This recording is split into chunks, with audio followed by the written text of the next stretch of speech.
Au sommaire de cette édition, montée des couleurs, le Premier ministre Rim Talbaj, Emmanuel Ouedraogo, a présidé ce matin la cérémonie de montée des couleurs. Une occasion justement pour le chef du gouvernement de saluer en tout cas les avancées enregistrées ces derniers mois, notamment la réinstallation de plusieurs dizaines de villages dans différentes régions. Vous entendrez le chef du gouvernement dans ce journal. Musique, l'artiste musicienne Caroline Sommet qui évolue dans le tradi moderne vient de mettre sur le marché discographique un album de 15 titres. C'est un album dénommé Yelou. La présentation de l'album à suivre dans ce journal. Mesdames et messieurs, bonsoir et bienvenue à ce rendez-vous consacré donc à l'actualité sur Savane TV. L'entreprise Adam Bureautique Trading a répondu à l'initiative présidentielle à Faso Mebo.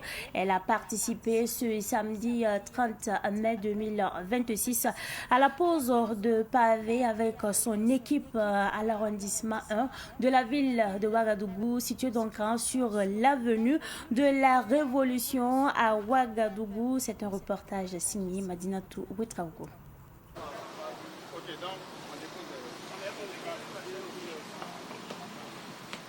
C'est dans une ambiance conviviale que les membres de l'entreprise Adam Bureautique Trading sont sortis pour répondre à l'appel du président du Faso. Chacun met la main à la pâte pour contribuer à l'embellissement de l'avenue de la Révolution. Selon le responsable de l'entreprise, Adam Bureautique Trading s'inscrit dans cette vision depuis plus d'un mois. Notre PDG de l'Arbitrade a pris l'initiative à les membres de son bureau, afin de mobiliser la main-d'œuvre pour accompagner l'initiative présidentielle pour le pavage des accordements de l'avenir de la Révolution. L'entreprise Arbitrade est une entreprise commerciale qui évolue dans le domaine des fournitures de bureaux et des fournitures de bureaux de matériel et consommables informatiques. C'est sous le regard et la participation du président de la délégation spéciale que s'est déroulé les travaux de pose des pavés. Il n'a cessé de galvaniser les membres de l'entreprise tout au long de l'activité. Depuis plus d'un mois, M. Kabouré Adama, à travers son entreprise, nous accompagne avec les pauvres. Donc c'est une initiative citoyenne et patriotique que nous saluons donc à sa juste valeur. Parce que ce que nous faisons aujourd'hui, c'est pour nous, mais c'est également pour nos enfants et nos petits-enfants. C'est pour le pays. Et comme le chef de l'État l'a si bien dit, l'État ne peut pas tout faire. Il faut que les populations elles-mêmes s'engagent. Parce que ce que nous faisons, c'est pour nous-mêmes. Et ceux qui aiment leur pays, comme l'a dit le chef de l'État, s'engagent à assainir leur carré de vie.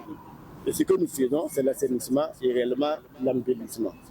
Selon le PDS, 30% des travaux de pavage ont été réalisés depuis le lancement de l'opération à la fin de l'année 2025. Le PDS et le responsable d'Adam Bureautique Trading invitent la population à sortir massivement afin d'accélérer l'achèvement des travaux.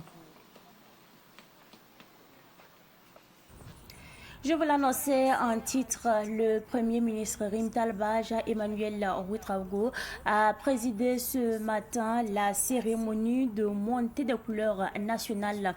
À cette occasion, le Premier ministre a salué les avancées enregistrées ces derniers mois, notamment la réinstallation de plusieurs dizaines de villages dans différentes régions du pays. Il a affirmé, je cite, « Nous devons redoubler d'efforts dans la prise en main diligente des dossiers afin d'être un accélérateur de la mise en œuvre des différentes politiques publiques. » Fin de citation. Écoutons à présent le chef du gouvernement, Rim Talbaj, Jean-Emmanuel Ouedraogo. Rendons tous hommage pour commencer à nos héros, nos vaillantes forces de défense et de sécurité, nos vaillants volontaires pour la défense de la patrie, qui jour et nuit se battent aujourd'hui pour que nous puissions recouvrer l'intégralité de notre territoire, pacifier l'intégralité de notre territoire et que chaque fils du Burkina Faso retrouve son terroir. Nous entamons donc le 6e mois et dans la mise en œuvre de l'action gouvernementale, nous devons atteindre la vitesse de croisière. Évidemment, comme cela se constate dans les différents départements ministériels, les programmes d'activité et les contrats d'objectifs sont en cours de mise en œuvre. Et évidemment, au niveau de la primature, chargée donc de la coordination de l'action gouvernementale, nous devons redoubler d'efforts pour la prise en main des dossiers dans la célérité, afin, évidemment, d'être un accélérateur de la mise en œuvre des différentes politiques des départements ministériels. Bientôt, nous allons procéder à l'évaluation des contrats d'objectifs des différents ministres. Cela nous permettra, au-delà des éléments d'appréciation empirique, de pouvoir statistique à l'appui, éléments factuels à l'appui, donc mesurer pleinement la marche, mais également le niveau d'exécution des différents contrats. Donc, c'est vous inviter à redoubler d'efforts au quotidien afin que cette année 2026, comme le camarade président du FASO nous y a engagé, que ce soit une année décisive dans tous les secteurs et que nous puissions évidemment poursuivre plus loin la mise en œuvre de la révolution progressiste populaire et transformer de façon profonde et durable tous les secteurs vitaux au profit donc des citoyens burkinabés. Vous avez été témoin également de la diffusion, l'élaboration de la diffusion du manifeste de la révolution progressiste populaire. J'espère que chacun de vous a déjà acheté son manifeste et que chacun a fini de le lire. Il ne fait qu'une cinquantaine de pages et ce manifeste résume l'esprit de la révolution progressiste populaire dans tous les secteurs. Pour ceux qui ne l'ont pas fait, je vous y invite. Ça va être une source supplémentaire de motivation pour les uns et les autres. Plein succès à tous dans ce mois de juin et que, évidemment, nous puissions être à la hauteur des engagements historiques qui ont été pris dans le cadre de la révolution progressiste populaire. Eh bien, santé, on en parle également dans l'actualité de ce 1er juin 2026. Améliorer la prise en charge sanitaire des populations tout en répondant bien sûr à l'appel à la solidarité nationale. Tel est l'objectif poursuivi par la société KS International qui a fait don d'une ambulance à la commune de Ramongo. Un geste bien apprécié en tout cas par les autorités communales et les populations locales. Reportage signé Issa Oumaratier. La commune de Ramongo, dans la région du Nando, a bénéficié d'un don d'ambulance offert par la société AKS International à travers son PDG, également fils de la localité. La cérémonie de remise a mobilisé autorités administratives, coutumières et populations venues saluer ce geste de solidarité destiné à renforcer l'évacuation sanitaire dans la commune. Pour le donateur, cette initiative répond à l'appel du président du FASO à la solidarité nationale et à l'entraide entre Burkinabés. Ça fait presque 20 ans que Ramongo n'a pas d'ambulance. J'ai remarqué aussi que beaucoup de gens souffrent, beaucoup de gens ont eu des problèmes à cause de l'ambulance, à cause du manque de l'ambulance à Ramongo. Donc, à travers aussi les messages forts du président du FASO, le camarade Ibrahim Traoré, chef de l'État, qui dit et qui répète tous les jours, nous, on peut construire notre pays par nous-mêmes. Il y a beaucoup de choses qu'on peut faire par nous-mêmes. Être patriotique, c'est aimer sa communauté, c'est aimer son prochain. Donc c'est ça aussi, tout ça qui nous a motivés à faire le don de l'ambulance pour faire un appel très fort à tous les fils et filles de Ramongo, de Bultiende, de Nando, de Burkina Faso, à emboîter le pas. Tous ceux qui peuvent faire quelque chose pour leur communauté, ils n'ont qu'à le faire à leur manière. Voilà, tout ne peut pas venir de l'État. La présidente de la délégation spéciale de Ramongo a salué un geste salvateur qui vient soulager les populations confrontées aux difficultés d'accès rapide aux soins de santé. Elle a traduit toute la reconnaissance de la commune aux donateurs et à son entreprise. La commune, en tout cas, est bénéficiaire d'une ambulance offerte gracieusement par un fils de la localité, M. Kaboré Abdul Karim, PDG de AK Service, pour soulager véritablement les populations et accompagner en tout cas les CSPS de la commune de Ramongo pour faciliter les évacuations vers les centres de santé adaptés. Et c'est véritablement une invite, voilà, à toutes les filles, à tous les fils de la commune de Ramongo et à accompagner, à emboîter véritablement le pas de M. Kaboré parce que voilà, ce moyen viendra véritablement soulager non seulement les populations de la commune de Ramongo, mais voilà toutes les populations voilà, du district sanitaire de Koudougou. Donc c'est un acte véritablement salutaire et nous rendons grâce véritablement à Dieu et à tous les acteurs qui ont pris des engagements pour accompagner au fonctionnement de cette ambulance. La commune également s'engage à prendre toutes les dispositions utiles pour que véritablement le fonctionnement soit en tout cas assuré avec l'ensemble des acteurs de la santé. D'un coût important, cette ambulance permettra désormais d'assurer plus efficacement les évacuations sanitaires au profit des habitants de la commune. La cérémonie s'est achevée par la remise symbolique des clés et une visite du véhicule par les autorités et les populations.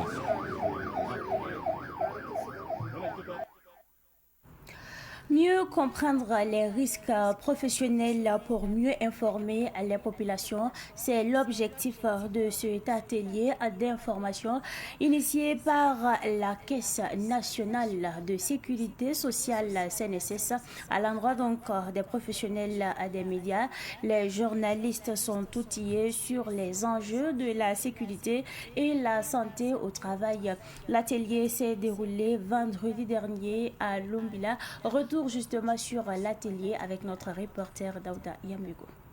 Dans le milieu professionnel, le danger n'est toujours pas loin. Chutes, maladies liées à la posture, aux moisissures dans les immeubles en passant par les machines et autres, ou encore les accidents de trajet sont monnaie courante et les statistiques de la CNSS interpellent. De 2020 à 2025, 7661 personnes ont été victimes d'accidents ou de maladies de travail avec 78 cas de décès. Pour la CNSS, les hommes et femmes des médias sont les relais indispensables pour inverser la tendance. C'est d'outiller les professionnels des médias sur la sécurité et la santé au travail.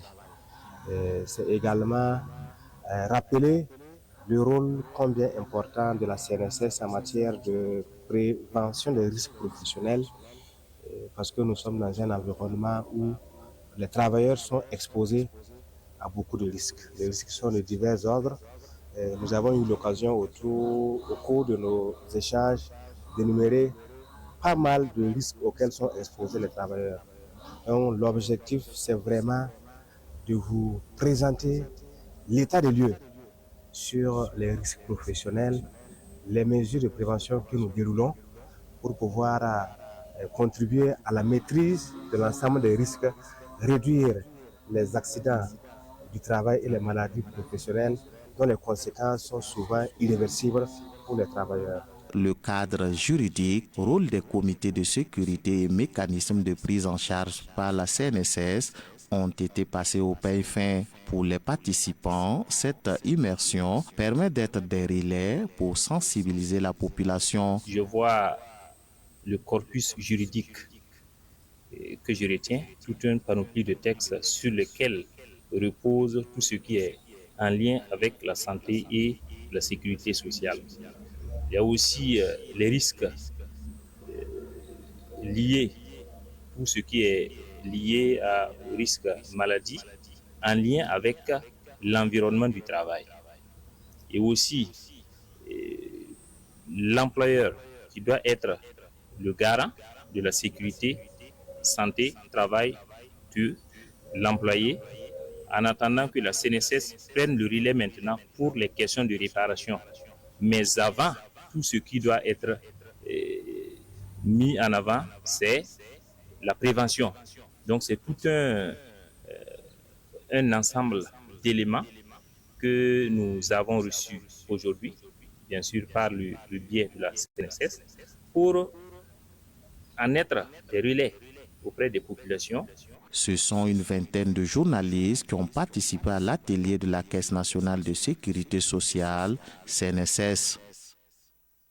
Renouveler des instances dirigeantes et une mise en conformité des textes avec la nouvelle législation financière en vigueur au Burkina Faso ont été entre autres à l'ordre du jour de l'Assemblée générale extraordinaire de la Caisse populaire Sontaba. Le conseil d'administration sortant a également présenté aux membres un bilan jugé en tout cas positif, satisfaisant. L'Assemblée générale a eu lieu samedi à Ouagadougou. Nous restons justement avec vous, Daouda Yamiko. Réunis à la fois en session ordinaire et extraordinaire, les membres de la Caisse populaire Sontaba avaient pour tâche de redessiner l'avenir de leur institution. Le président du conseil d'administration sortant, Noé Nana, a souligné que la Caisse populaire Sontaba a réalisé un bilan positif. Nous avons travaillé à renforcer la confiance des membres avec notre caisse, à renforcer le partenariat de la Caisse populaire Sontaba avec ses partenaires, en commençant par la fêtière des caisses populaires et les autres institutions sœurs. Au-delà de cela, nous avons travaillé à moderniser. Nous avons travaillé au niveau du digital. Vous savez qu'aujourd'hui, quand on parle de microfinance, sans la digitalisation, elle est incomplète. Durant les 5 ans, beaucoup de chantiers ont été ouverts et ont connu de réalisations avec un succès éclatant. Et pour terminer pour cette année, à l'heure que je vous parle, le bilan de l'année réussi clos au 31 décembre 2025, nous affichons à l'écran un bilan très positif, jamais égalé dans les réseaux des caisses populaires, avec un bénéfice, ce que les gens appellent résultat net, de 1,1 milliard et quelques. Donc ça, au moins, ça s'applaudit, parce que c'est la première fois que ce résultat exceptionnel arrive dans le réseau. Et nous, en tant que membres de la gouvernance, nous ne pouvons que nous réjouir pour ce résultat exceptionnel. Cette session avait pour objectif de réviser les textes afin de se conformer à la nouvelle loi sur la microfinance en vigueur dans notre pays et dans l'espace IOMOA.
La disparition de 2,7 milliards à la caisse Sontaba et la promptitude du PCA sortant à recouvrer la dite somme a amené les sociétaires à adopter une résolution retirant leur confiance à la directrice générale de la fêtière, Agueratou Sondonia. L'Assemblée générale a permis également de porter Martin Kaboré à la tête du nouveau bureau du conseil d'administration de la Caisse populaire Sontaba. C'est un langage universel qui unit les cœurs sans avoir besoin de mots. Comprenez donc que la musique est également au menu de l'actualité de ce soir. Yellow est le nom du 4e album de la chanteuse tradi moderne Caroline Somé, alias Karomé. Un opus de 15 titres entièrement chantés en langue d'Agara qui parle de la cohésion sociale, de l'amitié, de la place de la femme dans la société, entre autres. La présentation de l'album a eu lieu ce samedi à Ouagadougou. Le film donc de la présentation de l'album avec notre reporter Madinatou Ouetraogo. Imbeti wa yelo yelo yombera onyome imbe yele kore to vaide to vede ona yele imbeti wa yelo yombera onyome imbe yele kore to vaide to 15 titres dans une seule langue, le Dagara. L'album Yellow, purement du terroir, reflète le parcours de vie ainsi que les réalités de société selon l'artiste Karomé. Chaque titre de l'album porte un message. Yellow, c'est des conseils que j'ai véhiculés, voilà, pour tout le monde. Voilà, ça parle de beaucoup de choses. Yellow parle de la jalousie, ça parle de la cohésion sociale, beaucoup de choses. Je parle de la jeune fille, voilà, je parle des enfants d'aujourd'hui. Je donne beaucoup de conseils dans voilà, mes chants. Selon Serge Poda, représentant de la maison de production DH Productions, des actions sont déjà mises en œuvre pour assurer la promotion de l'album. Alors le nouvel album de Karomé ne vient pas forcément pour changer quelque chose, mais il vient apporter une autre dimension. L'artiste qui depuis avait disparu un peu, pas des scènes, mais en termes de discographie, avait voulu prendre un peu de recul pour avoir un album qui parle beaucoup plus de son vécu, qui parle de ses expériences. C'est un peu de sa vie qu'elle retransmet donc sur cet album-là. Bon, en ce qui concerne la stratégie, on ne va pas réinventer la roue. Les choses existent déjà comme elle l'a dit. On aura une grande campagne média qui va se faire, on aura des tournées qui sont prévues, on aura des showcases, et on aura aussi également des concerts qui seront préparés. Mais disons-nous qu'avec cet album-là, on ne veut pas rester qu'au Burkina parce que vous le savez, la communauté d'Agara existe aussi dans d'autres pays comme le Ghana, etc. Donc il y a une stratégie qui est prévue dans ce sens. L'album Yellow est disponible sur YouTube ainsi que sur clé USB.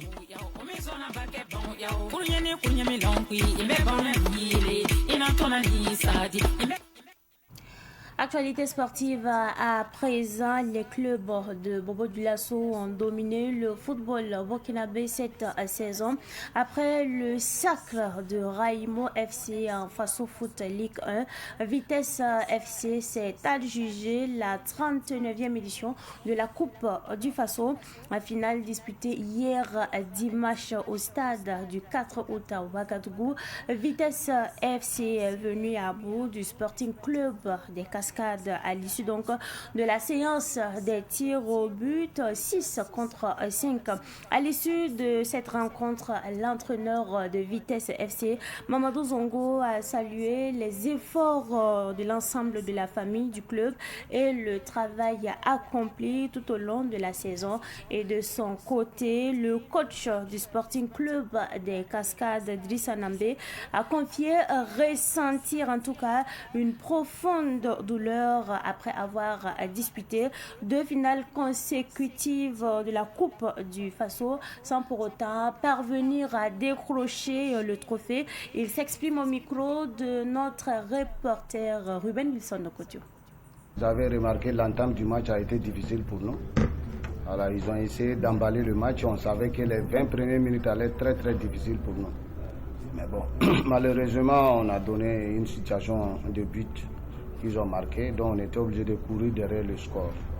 Mais quand on analyse bien les 20 premières minutes, ça a été quand même difficile pour nous. Je vais dire que c'est un peu quand même de ma faute, puisqu'on s'attendait à ce que le Sporting fasse un bloc médian ou bas. Ils nous ont pressé haut, donc on n'était pas préparé à ça. Mais malgré ça, on a fait vraiment une première mi-temps médiocre. En deuxième mi-temps, tactiquement, on a su corriger. Et on félicite toute la famille Vitesse. L'objectif, c'était de bien finir la saison. Et c'est ce qui est fait ce soir. C'était une bonne partie, seulement que chez nous, on a perdu. Et en football, tout n'est jamais parfait. Je crois qu'on a essayé de travailler sur des aspects qu'on a su respecter en premier mi-temps, mais en deuxième mi-temps, ça a été un peu le contraire. Je crois qu'une finale de football, on dit toujours, ça ne se joue pas, ça se gagne. Voilà, nous on a voulu faire peut-être les deux à la fois. Malheureusement, en premier temps, on s'est trouvé dans ce qu'on recherchait. Malheureusement, en deuxième mi-temps, on se fait rattraper au score et bon, aller jusqu'au tir au but. Je crois que ça c'est une autre chance, ça c'est une autre étape du football. On ne peut pas dire qu'on a cette clé-là. Il suffit d'aller tirer et les meilleurs gagnent. Donc le meilleur ça a été vitesse, je crois que je vais les féliciter. Et accepter cette douleur-là, parce qu'un entraîneur, quand tu coaches une équipe, on a 2 ans que tu as la chance d'avoir la finale successivement, l'objectif c'est de remporter cette finale-là. S'il y a 2 ans de suite, tu arrives à aller en finale que tu n'arrives pas à remporter, vraiment je crois que personne ne dira au nombre de fois que ça fait mal. Voilà, je suis mal à l'intérieur, mais c'est le travail qui le dit. Ça m'a permis de prendre des leçons et peut-être revenir encore plus fort les années à venir. Avant de vous donner la citation, sachez donc que je vous retrouve tout à l'heure à partir de 21h00 en direct sur Savane TV pour l'émission Ma nourriture, ma santé. Ce soir, nous parlons de l'hypertension et du diabète. Et ce soir, nous recevons un cardiologue et un diabétologue. Vous pouvez donc dès à présent envoyer vos questions par WhatsApp au 79 22 39 à 39 ou appeler tout simplement pendant le direct pour poser vos questions aux experts. Notez bien le numéro, le 02 21 02 02. La pensée de ce soir dit ceci. Si on vous demande pourquoi vous avez de longs pieds comme une girafe, dites que ce ne sont pas de grands pieds, ce sont des pneus de secours au cas où la route de la vitesse deviendrait trop longue. Dites également que vous avez des pieds en version double XL pour beaucoup marcher, gagner dignement votre vie alors que ceux qui ont des oreilles entendent. C'est tout pour cette édition. Bonsoir et on se retrouve à 21h00.